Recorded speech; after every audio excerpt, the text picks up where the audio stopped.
नमस्कार मित्रांनो, मी वर्षा पांडे. योगसूत्र या माझ्या चॅनलमध्ये आपल्या सर्वांचे खूप खूप स्वागत करते. आजच्या धावपळीच्या जीवनात आपण सर्वच जण मल्टीटास्किंग करत असतो. जसे प्रथम प्रायोरिटी म्हणजे आपलं प्रोफेशन, त्यानंतर येते आपली फॅमिली, फॅमिलीमध्ये आपली मुलं, आपला स्पाऊस, आपले आई वडील, त्यानंतर आपले मित्रमैत्रिणी, आपले नातेवाईक. आपले सर्व जीवनच म्हणजे जणू काही हीच सगळी आपल्या अवतीभोवतीची मंडळी असेच होऊन गेलेले असते. परंतु मित्रांनो, आपण ह्या सर्वांना वेळ देताना आपल्या स्वतःसाठी मात्र आपण वेळ ठेवत नाही आणि त्यामुळे एक प्रकारे इन्फेरियर कॉम्प्लेक्स आपल्याला येतो. हा इन्फेरियर कॉम्प्लेक्स आल्यामुळे आपल्यात मनमोकळेपणा नसतो. त्यामुळे कुठेतरी केव्हा तरी आपल्याला उदासी, नैराश्य ह्या सगळ्या गोष्टी ग्रासतात आणि त्यातूनच केव्हा तरी आपण डिप्रेशनमध्ये जातो, ताणतणावाखाली येतो. अवतीभोवतीच्या वातावरणात देखील एक प्रकारची नकारात्मकता आपण निर्माण करत असतो. हे सर्व टाळण्यासाठी म्हणून आपल्याजवळ एक अतिशय महत्वाची अशी गोष्ट आहे. ते म्हणजे सप्तचक्रातील एक महत्वपूर्ण चक्र, ज्याला अनाहत चक्र किंवा हार्ट चक्र असे म्हणतात.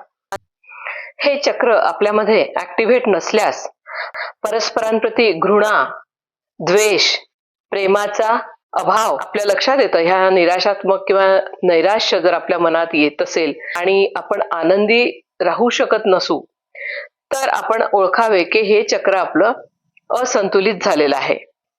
ह्याबरोबरच हे चक्र शारीरिक दृष्ट्या आपलं हार्ट म्हणजे हृदय आणि फुफ्फुस म्हणजे लंग्स या दोन गोष्टींना देखील नियंत्रित करत असतं. याला आपल्याला योगाच्या माध्यमातून नियंत्रित देखील करता येतं. हे नियंत्रित कसं करावं ते आपण बघूया. तर हे चक्र, याचा रंग आहे हिरवा. तर हे चक्र कुठे आहे? तर ह्याचं स्थान आपल्या हृदयाच्या मागे, दोन छातीच्या मध्ये असं याचं स्थान आहे. म्हणजे आपण ज्यावेळेला इमॅजिन करू हे चक्र, त्यावेळेला आपण हृदयाच्या ठिकाणी इमॅजिन करायचं आहे. 12 पाकळ्यांचं हे चक्र आहे. तो ह्या चक्रावर वायू तत्वाचा प्रभाव आहे. कारण आपल्याला माहिती आहे इथे आपले फुफ्फुस आहेत, वायूतच हे क्षेत्र आहे सगळं. त्यामुळे हे ह्या चक्रावर वायू तत्वाचा प्रभाव आहे. तर त्या दृष्टीने आपल्याला हे चक्र ऍक्टिव्हेट करताना काय काय गोष्टी करता येतील ते आता आपण योगासनांच्या माध्यमातून बघूया. तर ह्यावर योगासने आपण करताना आपला हृदयाचा भाग पूर्णपणे मोकळा होईल, ओपन होईल, ह्याप्रमाणे आपल्याला योगासने करायची आहेत. प्रथम आपण बघणार आहोत वीरभद्रासन. हृदय कसं ओपन होतं इथे हे आपण बघतोय.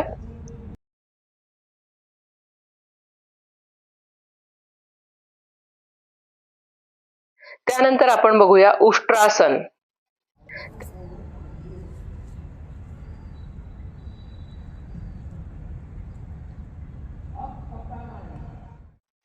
तिसरं आहे भुजंगासन.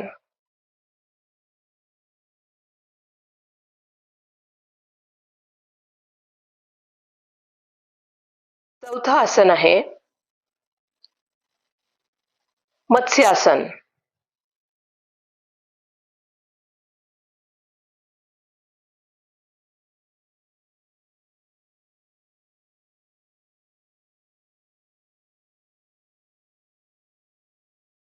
प्राणायाम बघणार आहोत तो म्हणजे भस्त्रिका प्राणायाम. भस्त्रिकेमध्ये आपण फुफ्फुसापर्यंत श्वास नेऊन तो फोर्सफुली नाकाच्या बाहेर सोडतो, फोर्सफुली परत घेतो. तिसरी आपण बघूया हस्तमुद्रा. ही हस्तमुद्रा ज्ञानमुद्रा आहे. ज्ञानमुद्रा ही तर्जनी आणि अंगठा एकत्र मिळवून केल्या गेलेली आहे. आता तर्जनीचं बोट हे वायुतत्वाचं बोट आहे, त्यामुळे आपण वायुतत्व यामध्ये वाढवतो आहे. त्यामुळे ही मुद्रा या चक्रासाठी अतिशय लाभदायक अशी ठरू शकते. चौथा प्रकार आहे ध्यान किंवा ॲफर्मेशन. यामध्ये आपल्याला मगा जे मी वैशिष्ट्य सांगितले, हिरवा रंग हृदयाच्या ठिकाणी, असं मनात कल्पना करून आपण हृदयावर ध्यान करायचं एक 10 ते 15 मिनिटं.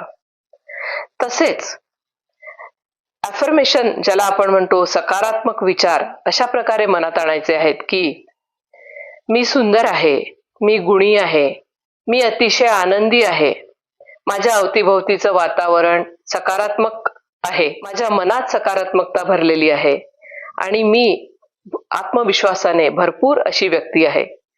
माझं सर्वांवर प्रेम आहे, तसंच सर्वांचं माझ्यावर प्रेम आहे. या काही सकारात्मक ज्या गोष्टी आहेत ह्या मनातल्या मनात आपल्याला सकाळी उठून फ्रेश वातावरणात मनाला एकदा तरी सांगायच्या आहेत.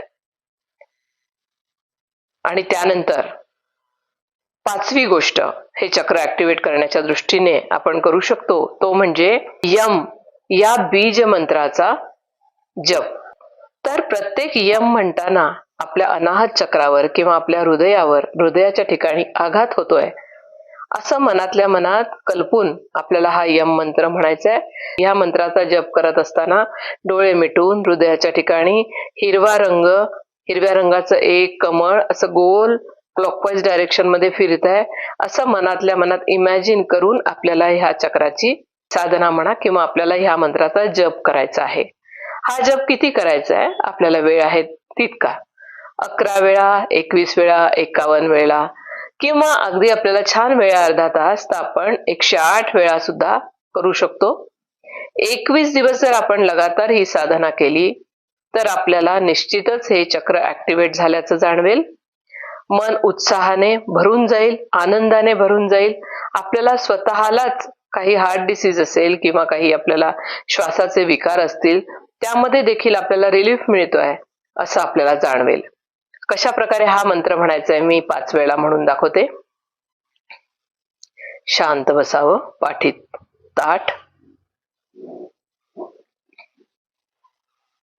श्वास घ्यावा. यम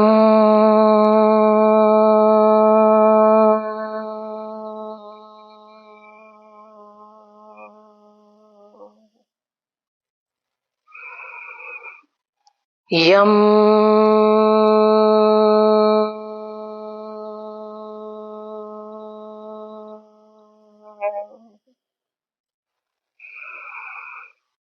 यम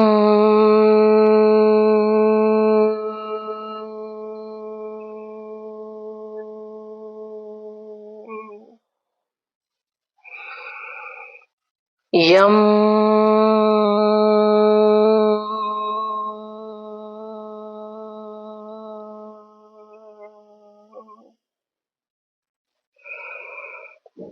यम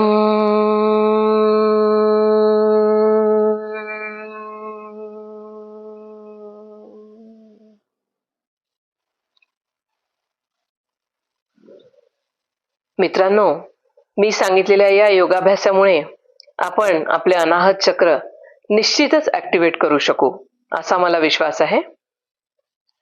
आपल्याला हा भाग आवडला असल्यास भरपूर प्रमाणात लाईक करा, शेअर करा, सबस्क्राईब करा. त्यापुढील बेल बटन प्रेस करायला विसरू नका.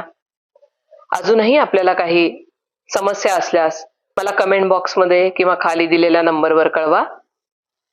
योग करा आणि निरोगी राहा. नमस्कार.